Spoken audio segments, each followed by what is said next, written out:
வணக்கம் நண்பர்களே. நீங்கள் இரவும் பகலும் கடினமாக உழைக்கிறீர்களா? ஆனால் உங்கள் பணம் நிலைக்கவில்லையா? செலவுகள் திடீரென்று அதிகரித்து தொடர்ந்து பணப்பற்றாக்குறை ஏற்படுகிறதா? நீங்கள் அறியாமலேயே லட்சுமி தேவியை கோபப்படுத்தும் 5 பெரிய தவறுகளைச் செய்து வீட்டில் பணம் தங்குவதைத் தடுக்கலாம். வேதங்களில் குறிப்பிடப்பட்டுள்ள இந்த விஷயங்களை நீங்கள் சரியான நேரத்தில் சரிசெய்யவில்லை என்றால் உங்கள் கடின உழைப்பு வீணாகலாம். கடைசி தவறு மிகவும் தீங்கு விளைவிக்கும் என்பதால் இந்த வீடியோவை இறுதி வரை பார்க்கவும். வேதங்கள், புராணங்கள் மற்றும் நாட்டுப்புற மரபுகளில் பணப்பற்றாக்குறை என்பது கடின உழைப்பின்மையால் மட்டுமல்ல, லட்சுமி தேவியை விரும்பாத சில தவறுகளாலும் ஏற்படுகிறது என்று மீண்டும் மீண்டும் கூறப்பட்டுள்ளது. லட்சுமி செல்வத்தின் தெய்வம் மட்டுமல்ல, தூய்மை, கண்ணியம், சமநிலை, நன்றியுணர்வு மற்றும் நல்லொழுக்கத்தின் சின்னமாகும். வாழ்க்கையில் இந்த கூறுகள் பலவீனமடையும் போது பண ஓட்டம் தானாகவே நின்றுவிடும். முதல் மற்றும் மிகவும் கடுமையான தவறு அசுத்தம் மற்றும் ஒழுங்கின்மை என்று கருதப்படுகிறது. வேதங்களின்படி லட்சுமி தேவி சுத்தமான இடங்களில் மட்டுமே வசிக்கிறார்.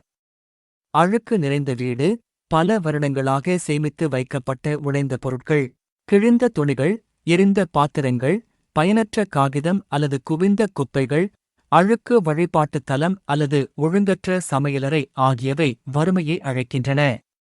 கோளாறு தமசை குறிக்கிறது, மேலும் லட்சுமி சத்வ குணத்தில் நன்மை வசிக்கிறாள். இரண்டாவது பெரிய தவறு பணத்தை காலால் உதைத்தல், ரூபாய் நோட்டுகளை கிழித்தல், அழுக்கு இடங்களில் சேமித்து வைத்தல், ஆடம்பரமாக செலவழிக்க பணம் கடன் வாங்குதல், சூதாட்டம் அல்லது போதைப்பொருள் மற்றும் முயற்சி இல்லாமல் செல்வத்திற்கான ஆசை போன்ற செல்வத்தை அவமதித்தல் மற்றும் தவறாக பயன்படுத்துதல். செல்வம் மதிக்கப்படாத இடத்தில் லட்சுமி வசிப்பதில்லை என்று வேதங்கள் கூறுகின்றன, ஏனெனில் செல்வத்தை ஒரு வழிமுறையாக கருதுவதும் அதை புத்திசாலித்தனமாக பயன்படுத்துவதும் லட்சுமியின் ஆசீர்வாதங்களுக்கு அடிப்படையாகும். மூன்றாவது தவறு ஆணவம், நன்றியின்மை மற்றும் தொடர்ந்து புகார் செய்தல். ஒரு நபர் சிறிதளவு கூட அதிருப்தி அடைந்தால் மற்றவர்களின் முன்னேற்றத்தைக் கண்டு பொறாமைப்பட்டு தனக்கு கிடைத்த வளங்களுக்கு கடவுளுக்கு நன்றி சொல்லாமல் எப்போதும் பற்றாக்குறை, துக்கம் மற்றும் பற்றாக்குறை பற்றி பேசினால் இந்த எதிர்மறை அதிர்வு செல்வத்தின் பாதையை தடுக்கிறது. ஏனென்றால் லட்சுமி தேவி நன்றியுணர்வு, பணிவு மற்றும் மனநிறைவால் மகிழ்ச்சியடைகிறாள். நன்றி இல்லாத இடத்தில் தொண்டு இல்லை மற்றும் தொண்டு இல்லாத இடத்தில் ஓட்டம் இல்லை. நான்காவது தவறு மதம், கருணை மற்றும் தொண்டு ஆகியவற்றிலிருந்து விலகி இருப்பது, அதாவது திறன் இருந்தும் யாருக்கும் உதவாமல் இருப்பது, பெற்றோர், குருக்கள் மற்றும் விருந்தினர்களை அவமதிப்பது, தேவைப்படுபவர்களைக் கண்டு இதயத்தை கடினப்படுத்துவது, பறவைகள் மற்றும் விலங்குகளிடம் கொடுமைப்படுத்துவது, பொய், வஞ்சகம் மற்றும் நேர்மையின்மை மூலம் பணம் சம்பாதிப்பது அத்தகைய வருவாய் நிலைக்காது. ஏனென்றால் லட்சுமி செல்வத்துடன் மட்டுமல்ல, மதத்துடனும் தொடர்புடையவள். மேலும் அநீதியுடன் வரும் லட்சுமி நிலையற்றவளாகி விரைவாக விலகிச் செல்கிறாள். ஐந்தாவது மற்றும் மிகவும் நுட்பமான தவறு பெண்களை, உணவை மற்றும் நேரத்தை அவமதிப்பதாகும். பெண்கள் மதிக்கப்படாத இடத்தில், உணவு அவமதிக்கப்படும் இடத்தில், நேரத்தின் மதிப்பு புரிந்து கொள்ளப்படாத இடத்தில் லட்சுமி வாசம் செய்ய மாட்டாள் என்று வேதங்களில் கூறப்பட்டுள்ளது. வீட்டில் உள்ள பெண்களை மகிழ்ச்சியற்றவர்களாக வைத்திருப்பது, அவர்களை அவமதிப்பது, உணவை சாப்பிடாமல் விட்டுவிடுவது, தானியங்களை வீணாக்குவது, தாமதமாக தூங்குவது, சூரிய உதயத்திற்குப் பிறகும் சோம்பேறியாக இருப்பது, வீட்டை இருட்டாக வைத்திருப்பது மற்றும் மாலையில் சண்டையிடுவது, இவை அனைத்தும் லட்சுமிக்கு எதிரான செயல்களாக கருதப்படுகின்றன. இந்த 5 தவறுகளின் ஒருங்கிணைந்த விளைவு என்னவென்றால், ஒருவர் எவ்வளவு சம்பாதித்தாலும் பணம் நீடிக்காது, செலவுகள் அதிகரித்துக் கொண்டே இருக்கும், திடீர் இழப்புகள் ஏற்படுகின்றன, கடன் அதிகரிக்கிறது மற்றும் மன அழுத்தம் ஏற்படுகிறது. ஏனெனில் லட்சுமி உள்ளே நுழைவது மட்டுமல்லாமல் விதிகளுடன் வசிக்கிறாள். ஒரு நபர் இந்த தவறுகளை அடையாளம் கண்டு அவற்றை சரிசெய்யத் தொடங்கியவுடன் வீட்டில் தூய்மை, பணத்திற்கு மரியாதை, நன்றியுணர்வை பயிற்சி செய்தல், நேர்மையான வேலை, தொண்டு, பெண்கள் மற்றும் உணவு மீதான மரியாதை, நேரத்தை ஞானமாக பயன்படுத்துதல் செல்வத்திற்கான பாதை திறக்கத் தொடங்குகிறது என்றும் வேதங்கள் கூறுகின்றன. ஆரம்பம் சிறியதாக இருந்தாலும் நிலைத்தன்மை வெளிப்படத் தொடங்குகிறது. எனவே வாழ்க்கையில் தொடர்ந்து பணப்பற்றாக்குறை இருந்தால் வெளிப்புற நடவடிக்கைகளை மட்டும் நாடாமல் இந்த 5 அடிப்படை தவறுகளை சுயபரிசோதனை செய்வது அவசியம். ஏனெனில் நடத்தை தூய்மையாக இருக்கும்போது மட்டுமே லட்சுமியின் ஆசீர்வாதம் நிரந்தரமாகிறது. மேலும் லட்சுமி மகிழ்ச்சியடையும் போது செல்வம் மட்டுமல்ல, மகிழ்ச்சி, அமைதி, ஆரோக்கியம் மற்றும் சமநிலை ஆகியவை தானாகவே வாழ்க்கையில் வருகின்றன. இந்திய வேதங்கள், வாஸ்து சாஸ்திரம் மற்றும் நாட்டுப்புற நம்பிக்கைகளில் காலை முழு நாளின் திசையையும் தீர்மானிப்பதாக கருதப்படுகிறது. ஏனெனில் மனம், புத்தி மற்றும் சூழல் பிரம்ம முகூர்த்தம் மற்றும் சூரிய உதயத்தின் போது மிகவும் உணர்திறன் கொண்டவை.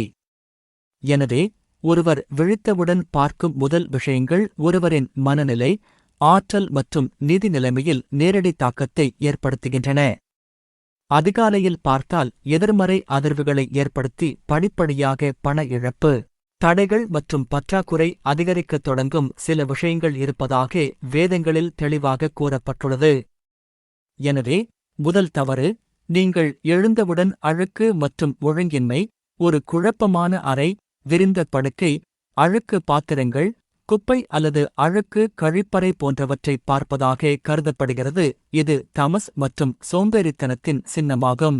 நாள் அழுக்குடன் தொடங்கும் போது மனம் ஒழுங்கற்றதாகவே இருக்கும், முடிவெடுக்கும் திறன் பலவீனமடைகிறது மற்றும் லட்சுமியின் இருப்பிடம் தடைபடுகிறது. இரண்டாவது பெரிய தவறு, உடைந்த அல்லது சேதமடைந்த பொருட்களை பார்ப்பது. உதாரணமாக உடைந்த கண்ணாடி, உடைந்த வாளி, உடைந்த கடிகாரம், உடைந்த நாற்காலி அல்லது எரிந்த பல்பு. வாஸ்துவின்படி அத்தகைய பொருட்கள் எதிர்மறை சக்தியை குவிக்கின்றன, மேலும் காலையில் அவற்றை பார்ப்பது அந்த எதிர்மறையை நாள் முழுவதும் சுறுசுறுப்பாக வைத்திருக்கிறது. இதனால் வேலை தடைபடுகிறது மற்றும் நிதி இழப்புகள் ஏற்படுகின்றன. மூன்றாவது அசுபமான விஷயம் காலியான பெட்டகம், காலியான பணப்பை அல்லது காலியான பாக்கெட். ஏனெனில் ஒருவரின் கவனம் விழித்தெழுந்தவுடன் வெறுமையின் மீது ஈர்க்கப்பட்டால் ஆழ் மனதில் பற்றாக்குறை உணர்வு குடியேறும். பற்றாக்குறை உணர்வு இருக்குமிடத்தில் லட்சுமி வசிப்பதில்லை என்று வேதங்களில் கூறப்படுகிறது. எனவே காலையில் முதலில் பணமின்மையை காண்பது நிதித் தடைகளை அழைக்கிறது. நான்காவது தவறு, ஒருவர் எழுந்தவுடன் மொபைல் போனில் கெட்ட செய்திகளை படிப்பது, டிவியில் ஒரு தகராறு பார்ப்பது அல்லது வீட்டில் ஒருவரின் கோபமான அல்லது சோகமான முகத்தை பார்ப்பது போன்ற எதிர்மறை செய்திகள், சண்டைகள் அல்லது அழும் முகங்களை பார்ப்பது. இது உடனடியாக மனதை அழுத்துகிறது மற்றும் நாள் முழுவதும் அதே அதிர்வுகளை உருவாக்குகிறது. இது முடிவுகள், நடத்தை மற்றும் நிதி பரிவர்த்தனைகளை நேரடியாக பாதிக்கிறது. ஐந்தாவது மற்றும் மிகவும் நுட்பமான ஆனால் சக்தி வாய்ந்த தவறு, பழமையான உணவு, மது, இறைச்சி, சிகரெட், சூதாட்டம் தொடர்பான பொருட்கள் அல்லது குழப்பமான வழிபாட்டுத் தலம் போன்ற தூய்மையற்ற மற்றும் அசுபமான விஷயங்களை பார்ப்பது. காலை என்பது சத்வகுணத்தின் நேரம். இவற்றை பார்ப்பது சத்வகுணத்தை பலவீனப்படுத்தி ரஜ மற்றும் தமசை அதிகரிக்கிறது. இதனால் லட்சுமி தேவியின் ஆசிகள் தடைபடுகின்றன. ஒருவர் காலையில் எழுந்தவுடன் இந்த 5 அசுபமான காட்சிகளைத் தவிர்த்து தனது உள்ளங்கைகளை பார்த்து கடவுள், பெற்றோரின் முகங்கள், சூரிய ஒளி, சுத்தமான நீர் அல்லது துளசி செடியை நினைவில் கொண்டால் நேர்மறை, நன்றியுணர்வு மற்றும் சமநிலை மனதில் வந்து நாள் முழுவதும் செயல்களை தூய்மைப்படுத்துகிறது என்றும் வேதங்கள் கூறுகின்றன. உண்மையில் செல்வ இழப்பு திடீரென நிகழாது, மாறாக படிப்படியாக மன மற்றும் ஆற்றல் மட்டத்தில் நிகழும். காலையின் முதல் பார்வை இந்த செயல்முறைக்கு அடித்தளம் அமைக்கிறது. எனவே நீங்கள் மீண்டும் மீண்டும் நிதி சிக்கல்களை சந்தித்தால் அது கடின உழைப்பு அல்லது நடவடிக்கைகள் பற்றியது மட்டுமல்ல, உங்கள் நாளை தொடங்கும் காட்சிகளை கவனிப்பதும் ஆகும். காலை தூய்மையாகவும் நேர்மறையாகவும் மங்களகரமாகவும் இருக்கும்போது மட்டுமே லட்சுமியின் ஓட்டம் சீராகவும் தொடர்ச்சியாகவும் இருக்கும். இதனால்தான் நம் முன்னோர்கள் காலை நேரத்தை மிகவும் புனிதமாகவும் ஒழுக்கமாகவும் கருதினர். இதனால் நாள் மங்களகரமாக இருக்கும், செயல்கள் தூய்மையாக இருக்கும், செல்வம் நீடிக்கும்.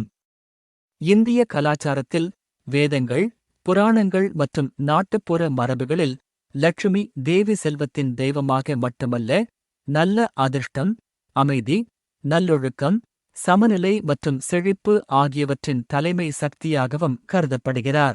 எனவே அவளை சமாதானப்படுத்தும் முறைகள் வெளிப்புற சடங்குகளுக்கு மட்டுப்படுத்தப்படவில்லை, ஆனால் ஒரு நபரின் நடத்தை, எண்ணங்கள், தினசரி வழக்கம் மற்றும் ஆற்றலுடன் ஆழமாக இணைக்கப்பட்டுள்ளன.